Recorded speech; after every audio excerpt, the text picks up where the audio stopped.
Good morning. Day 3. Still not sleeping. Got out of bed at 3:15, was up till 5:15, and then had a good idea that I would try to go back to sleep. So I went to bed from 5:15 till about 7:15, which was a nice feeling. So we've just been slowly getting ourselves showered. I'm going to show you what this homestay looks like, this Airbnb we're staying at some point today, because it's a really unique place. Bonnie and I Morning. are sitting on the top of our Airbnb right now, and yesterday she made a mistake when she purchased something, and I am very thankful for her mistake. She thought she was buying us a grapefruit that we could peel and have here, and secretly I'm saying to myself, I don't like grapefruit, and Phil can't have fresh grapefruit juice with some of his medications he takes. So what was it instead? This thing. Sand pear. We don't have these, at least in Wisconsin. I've never seen a sand pear before, maybe in Milwaukee or Madison or something, but they are the most refreshing fruit I might have ever had. It is like the bite of jicama, but it's sweet. And did you put it in the refrigerator? Yeah. Okay, so it's really cold, but it is like the most Kind of flavorful. like an apple pear. Yeah. Mm-hmm. Yeah. She's very verbose when she's eating. So she's saying it's like an apple pear, and to me it's like a really floral jicama. Whatever it is, I love it, and I'm going to be eating more. We've been spending time doing laundry as well. We've been pretty creative in where all of our laundry goes. Good morning, Philip. Good morning. So we've been hanging it here. The most interesting thing that was washed are these jeans. They're Bonnie's. When she got up this morning, I had to break the news to her that I think they're going to be dry by the time we get back to Hanoi. We leave tomorrow, and we're not back for several days. Have you had these before? We shall see. Sand pear? What do you think of sand pear? That's scrumptious. It's like a jicama, isn't it? Like a really floral jicama. Well, jicama is not the first thing that comes to my mind, but it's Apple really, pear. yeah, He was it's wrong. So crunchy and It's jicama. refreshing. We'll see you later. Okay, so drag me down the street behind your Here, scooter babe, this one's is the look I got for this. Phil gave this to me. Oh, it's twisted already. Gave this to me a few years ago when we went to Iceland, and it worked beautifully, but then you have coats and a different backpack, and now I have a really lightweight backpack, and I'm a little concerned about how that might look. Well, these cool But- pants dry fast. Yeah, they're cool. They're mine. Just because your really thin undies didn't dry and your jeans won't be dry for 5 days. Not my problem. But so I'm going to see if this works today, so it's easier for me to take photos and whatnot. So let's see.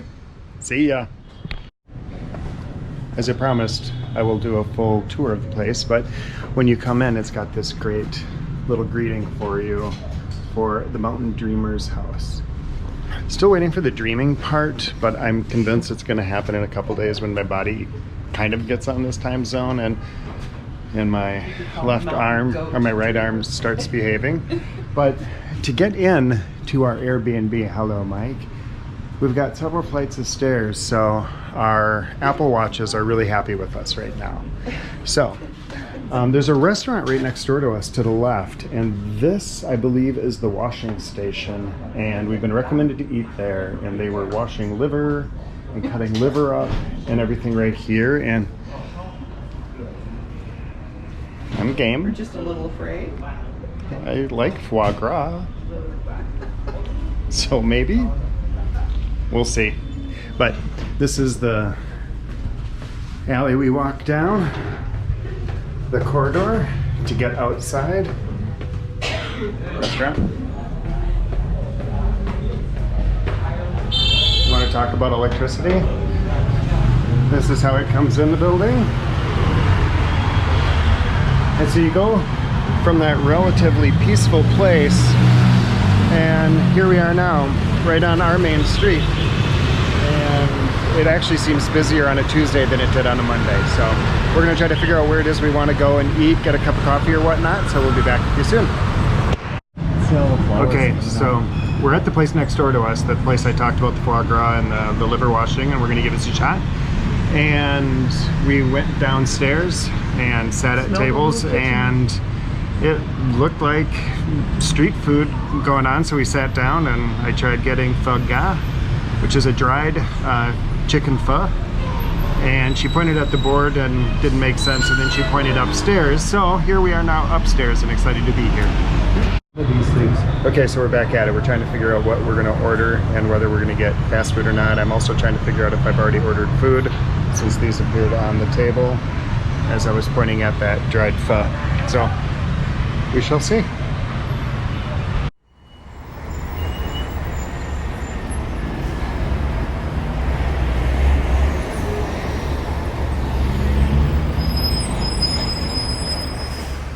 Okay, so my first two things that I ordered arrived, and there is this amazing beef dish with peppers and carrots and cucumber with a really nice dressing. And then this is just corn that's been shucked and deep fried, and it is really With good. a little breading. Yeah, little breading. It's their version of deep fried cheese curd, since the Scotties are in dairy withdrawal. We've had no dairy since we've been here. No cheese. And then Mike calls this my snake blood, but it is fresh watermelon juice, and it's really good. So the next dish arrived, and this one I got is fried tofu and egg, and Bonnie got that as well. And it is really, really good. And it's got coriander, cilantro, and another herb that I'll see if I can figure out what it is. But Like it's parsley. parsley. No, that looks like cilantro. Oh. That looks like coriander. Well, we'll figure it out and we'll tell you what it is. But this is a perfect breakfast for me, especially since last night for dinner when we got back, after saying we were just going to go back. Right around the corner, if you see that do not enter sign with the guy on the scooter's coming down right now, there's this woman who is deep frying basically sesame balls with perhaps bean paste, Figure out what with the inside was. corn. We don't know what's on the inside, but we had one, and it had Coconut in there. coconut. Yes, there's definitely coconut in there, but it had a steak and kidney pie essence to the air, but nowhere in the taste. So Well, I think that was the little dumpling thing that Oh. they had next to it. okay, he thinks that's the dumplings next to it, so it had just been cooked in the same oil, because it was a little sewer-esque for a second, but the taste was not sewer-esque. So we survived. Our Okay. digestive tracts have done fine. I've like thrown the Pepto-Bismol tablets, like throwing caution to the wind. Way to sell it. I think it's pretty safe to say we enjoyed our meals. Not much left except some of the fried corn. Honestly, yeah. The tofu, egg, butter, garlic. Probably not butter. What? Probably not butter. Because they don't have a lot of dairy. I don't think they have a lot of butter. It wasn't butter. I don't know what it was, but it was. Please don't beat butter up. It was Tofu delicious. I just don't think they have access to butter. Absolutely delicious. And just next door and upstairs. So I'm ready for that liver they were cutting down on the floor now. No. Okay, we're on our way back out. Just stopped back at the Airbnb after having that amazing breakfast. And I realize that remember I talked about the liver and stuff over here? It's a different place. These buildings are so narrow that it's that place. So I think that's might be a home kitchen or just a separate restaurant in itself, because these buildings are so incredibly narrow. But we're now going to head out and over to the Hotel Metropole so that we can see where we'll be staying. When we return, we're going to stay at the Hotel Opera for a night before we go to Halong Bay, and then we'll have a night on a cruise on Halong Bay. And then we are gonna, when we get back, it'll be Tet, and a lot of this will be very quiet and closed, and we are going to stay at the Hotel Metropole instead. So we'll see you then. Okay, I just solved the mystery. This right here, this is the narrow, that's the liver place. So if we're gonna try the liver, it's right there. And our doorway is right there, and the other doorway is right there. That's how narrow this stuff is. Installation they're doing at Christian Dior and Louis Vuitton. It's pretty incredible. Pretty detailed how they're doing it on these metal wires. But okay, this is much more what I expected for Hanoi. Now I'm going to turn the camera around, and this is the road that was closed that I was so stunned about.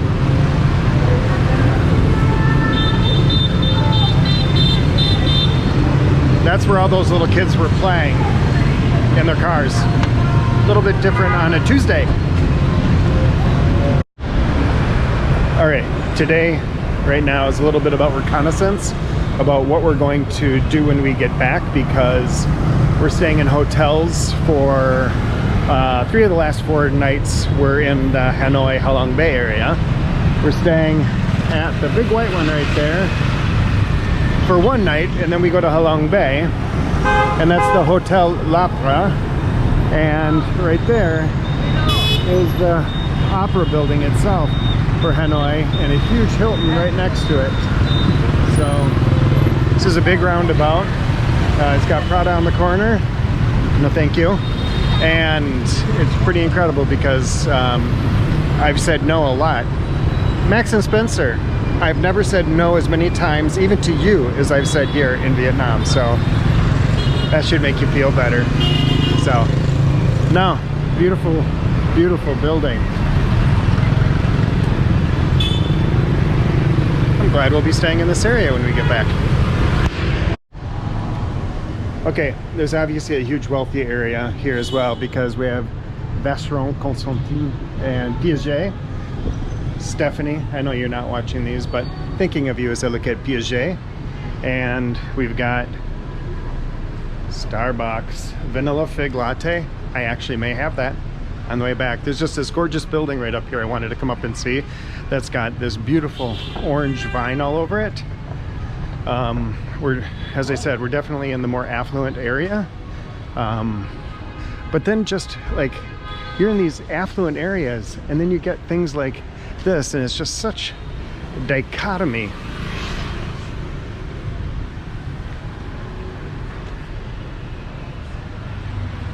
I mean, just all the electric lines. It's pretty incredible. And look at this building, you know, just all the laundry hanging outside. What a gorgeous building. So amazing. Told ya, interesting place. Okay, I broke down. I love the Vietnamese coffee, but I think the acidity is not helping my body much.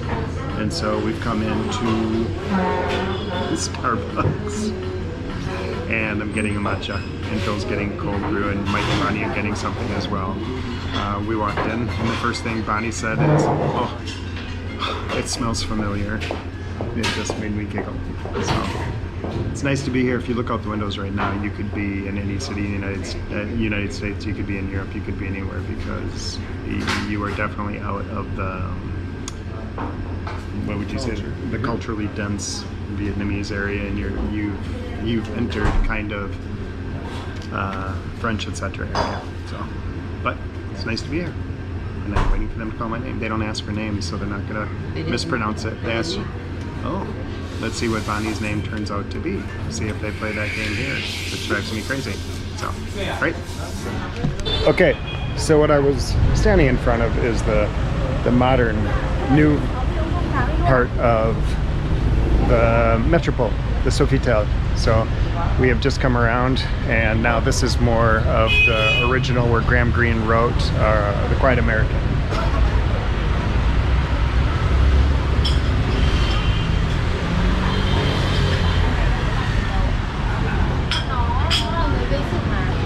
Wow, there's some pretty incredible buildings around here right now. But yes, Phil was right. So there you can see now the full-blown Metropole. Now I don't know which part I'm going to guess. We're staying in the opera part, which is the new part. So what an incredible property. The reason I'm coming over here is because on Sunday, when the Jacques Brel was singing and it was the big French festival, it was right here, which you'd never know because suddenly it's just simply opened back up. Two, I love it when people are having fun with you when you're doing this. People have been really good about this. I was a little concerned. I am more than a little self-conscious, and it's actually been pretty damn liberating to just go with the flow and watch people all over give you peace sign and just enjoy being part of it. So it's a side note. All right, so we couldn't get up close to this on Sunday because this is where they had those dancers and things, but it's beautiful.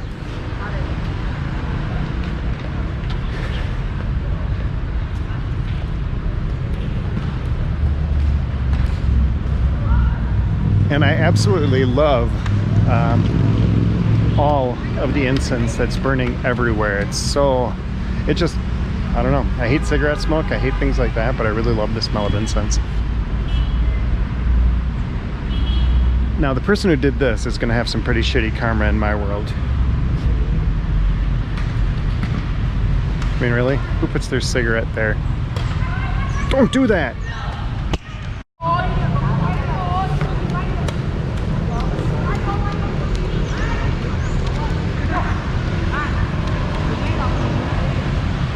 Some tough kids with tough feet because that ball sounds really hard and they're all barefoot and this is on concrete.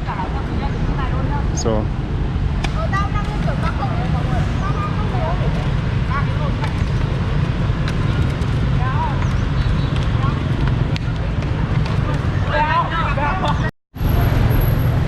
okay, I was a cat in a previous life, there's no question about it, because as often as I could get a massage, I would. So right now we are finding ourselves without Mike. Mike went back to the Airbnb, but my compatriots and enjoying getting a massage, we are headed back to where we were yesterday so that we can get a massage. This is such a great street. It is so narrow. As we come through here, we're looking up for Midori Spa, which is just straight ahead. But if you just look at all the hustle and bustle and the commerce that takes place on all these narrow little streets, it's pretty incredible. Phil mentioned yesterday that it's like every space is used for commerce or for an intent, and that's pretty true right now. I got some serious Instagramming going on right here. Okay, I'm just coming down the stairs from a 75-minute massage, which was amazing. Feeling great. He really worked on my back and shoulders, and Mike and Bonnie were on the tables right next to me. So we're in this really interesting spa area. Several floors walk up, but a typical room. So you can see this is a room for 4 people, and they just pull the curtains. So it works beautifully. If in Vietnam, do this often. Sitting there waiting for us. Oh yeah, Phil gave a good thing. That's the address should you want to come. They have 3 locations just right here, one across the street. I don't know where the third one is. We were in the other one yesterday, but highly recommend it. Fantastic.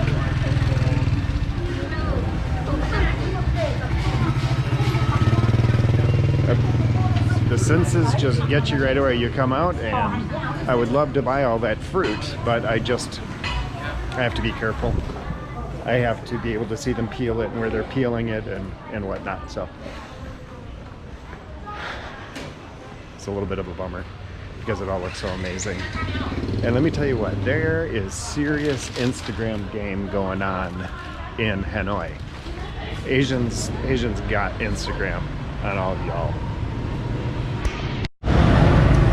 Okay, I know I just showed you the street that we were on as we were walking off of it, but the buildings are so surprising because you get so many things so close to each other and very narrow and ultra modern, and then you get things like this right on the edge of it. See, Mike and Bonnie are there. It's just incredible. I have no more words for it. Okay, and then if you just look behind me, you get this amazing tree.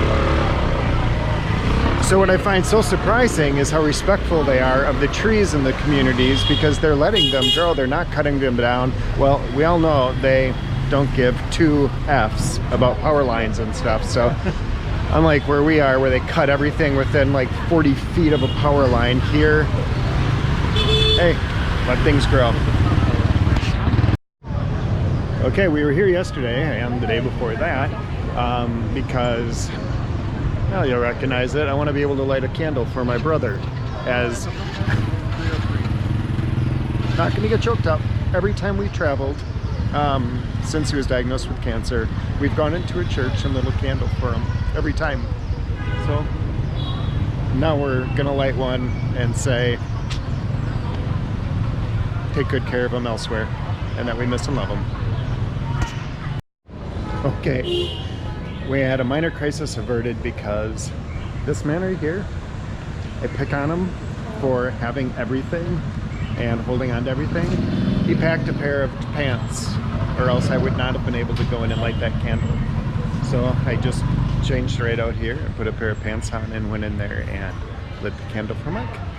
And because I'm big enough, he could just slip them on over his other clothes. I mean it that. Love you, Mike. I guess they sell everything in Vietnam because I was told this is the one thing you couldn't buy.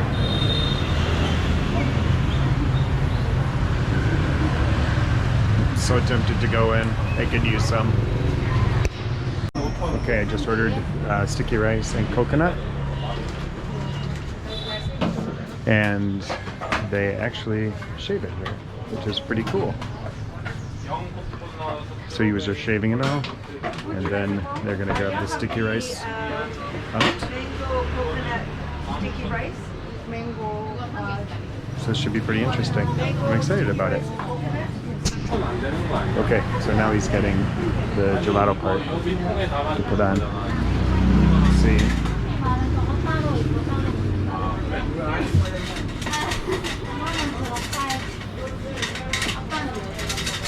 It's going to be delicious. I'm so excited for this.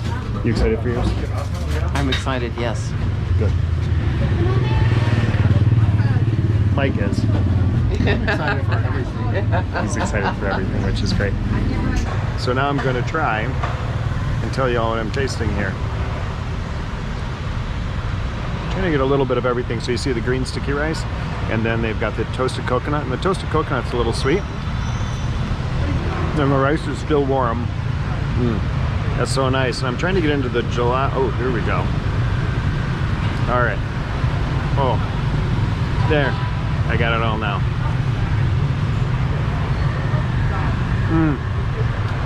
It's really interesting with the coconut.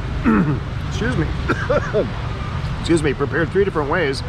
The toasted tastes completely different than the fresh baby coconut, which is totally different than the gelato, which is all coconut. They pour some coconut condensed milk on the top of it as well, which is made for, it's not even that sweet. It's just really delicious. So there you have it. Okay, I'm back at the library. We just had our sticky rice and gelato, and you know, I was just, we were sitting there, and an older woman had passed us, and I looked over at Phil, and I said, oh, okay, she was alive during the Vietnam War. And it's just something that I guess I haven't thought about when I'm here. I'm sure I did research. I remember it as a kid. The 2 things that terrified me the most as a kid were the Red Badge of Courage, which was on TV when I was a kid with John Boy from the Waltons, and that horrified me because of war. And then around that same time was the news of the Vietnam War, which scared the SHIT out of me, and I was always terrified that I was going to have to go to Vietnam. I mean, I was so tiny. I was probably 7 years old, 6, 7, and I was afraid to be in the Cub Scouts, the Webelos, the Boy Scouts. So, Mom, now you know why I didn't want to do it anymore. I thought they were training me to be in the Army. I know it sounds silly. It's really the truth. So, sitting here in this really peaceful library area, and there's chaos going on right over there with bikes, it just took me a little bit and helps me remember the balance in life between happiness and sadness and more poignant things that happen to us. Because right before we had the sticky rice, I had my little moment where I choked up thinking about my brother because I lit a candle for him. And then a couple minutes later, I was sitting on a park bench as happy as I could be because of where I was and what I was eating. So life is a dichotomy, and I guess we're all just blessed to be in it. So sorry, I didn't mean to get heavy on you, but it was something I just wanted to say. If I'm going to share with you all the things that go through my head. Well, I'm not going to share all the things that go through my head while we're here in Vietnam, but experientially, I think it's important, especially as an American, because I just don't know how I'm supposed to feel about a lot of the things with the Vietnam War, the guilt, anything, because I was way too young, and there's so many people here who are so young that they don't know it either. It was that one woman who walked past us who was older.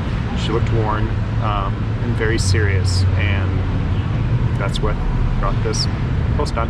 So, thank you for listening. I was just minding my own business walking, and I saw this incredible Christmas display, and they're building a Catholic church or a Christian church, and this is what they have out. And so from a construction site, it looks like they used tarp.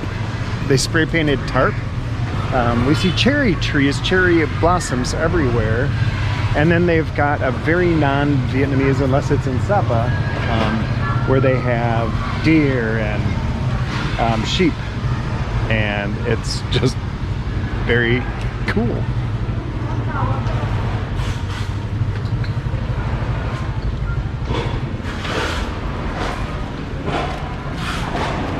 I love how you can take nothing and make something out of it.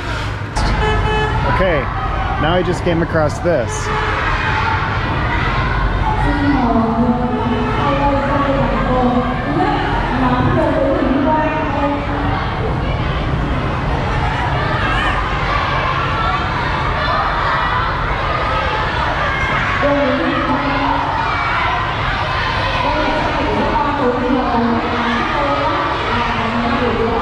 I have no idea what's going on in there, but it's adorable. So, it's a school of some sort. Okay, so I promised you a tour. You're not getting it. Tomorrow after we clean, we've had a long day, a long busy day, and so Mike had bought beer a few days ago that we hadn't had. Mike had one while we were getting a massage, so massage to Mike, beer. Seems like a good trade-off. Right? I'm not going to disagree with them. So now we're up on our top floor, and it is what you've seen us when we were having the fruit this morning, and where we have our laundry. Right now we've got a beautiful, beautiful display. A mobile. A mobile of socks and underwear. And jeans. With my Yes. popular Remember Virgin Berry these on a surfboard. These They're are drying. still. Oh, sorry about that. These are Bonnie's jeans that I said would never dry. They're drying. Very nice. So we actually came up here so that we could all sit down together before we went out and grabbed a bite to eat for another early evening, was to have a beer. And so we're going to do that just now. And oh, Mike already opened his because he's smart. So, cheers. Cheers. Cheers to Hanoi. Cheers. Cheers. We're going to miss you. We'll see you again shortly. Okay? Okay, we're back out. Heading to get our first actual meal of pho since we've been here.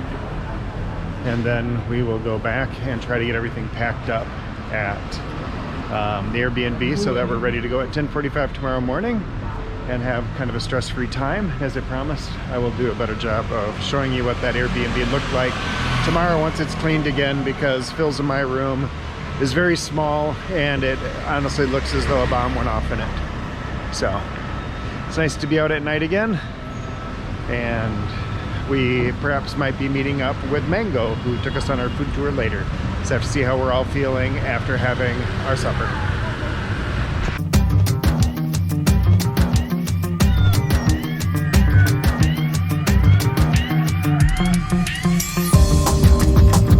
Okay, so this is the end of day 3 in Hanoi, and full day 3. We got here 4 days ago, and we need to pack up tomorrow early morning because we have a driver picking the 4 of us up and driving us down to Ninh Binh Tam Kak area for the next place we're staying for 3 days. It's been a great day. We went out and had pho. The place was packed. It was the recommended place. It's very popular. There's 3 of them. There's warning signs outside that there are many places claiming to be that restaurant, since it's considered the best pho restaurant in the world. Literally a shoebox, and it was packed. Ironically, as we were sitting there when we finally got to eat, to sit down, a YouTuber who I enjoy watching, Josh Cahill, who I think I'm pronouncing that right, is German, who reviews airline flights, walked in, and I just looked at him and he looked at me and he's like, "Oh no, I'm being recognized." So I just looked at him and said, "YouTube." That's all I'll say. And we just smiled at each other, and it was very nice. The pho really was good. I mean, it is just wonderful. We had beef pho, and for a big bowl of broth with some veggies and meat in it. It's very and noodles, super satisfying, and really filling. Like I got to bloat. This isn't pregnancy. This is the bloat and many years of we don't eating well. So yeah, this is the end of Hanoi series part 1. We will be back, and that's when we will probably go see the Ho Chi Minh Mausoleum, the Hanoi Hilton, and other things like that, more pertaining to the Vietnam War, or the American War as they call it here. So please do stay tuned. It will, this vacation, I can't believe, it feels like we've done so much and we've been here so long, but it's been just 3 days. 3 days, and we have about 12 days left, and many different areas. Because everything is new. Everything, the way you walk, the way you navigate things, the smells, the sights, the sounds, it's all new. So it just feels like, I feel like we've been here for weeks. And I feel exhausted in a good way.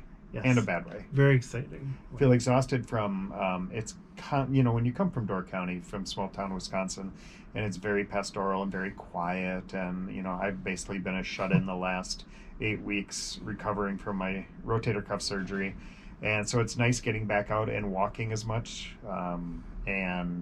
but it's sensory overload a little bit when it's constant beeping and you're constantly looking around, although it came pretty much like second nature. It didn't bother me at all. So I said this when we were having our beer. I will definitely do a walking tour of the Airbnb tomorrow once we've cleaned it up, and it deserves it. Yeah, Anne, who is the host here, absolutely fantastic. If you ever come to Hanoi, the Mountain Dreamer Airbnb is fantastic. You can't ask for a better location. You can't ask for a better rate. And the host is exceptional. Responded to everything immediately. She's been in touch the whole time, making sure that things are great, answering questions. Yeah. Even tonight she stopped by just to check on things, make sure we had everything before we left. And really top notch. Very impressed with her. And if you're anything like us, one of the most important things to me is being able to be comfortable, and there's air conditioners in each of the rooms. So our room has been 64 at night, and it's been very comfortable and a nice way to sleep. So signing off from Hanoi, this is the day 3 vlog coming to an end, and we'll pick it up tomorrow as we get in our car with our driver heading down on a whole new adventure. And we'll Yay! see you there. Bye bye.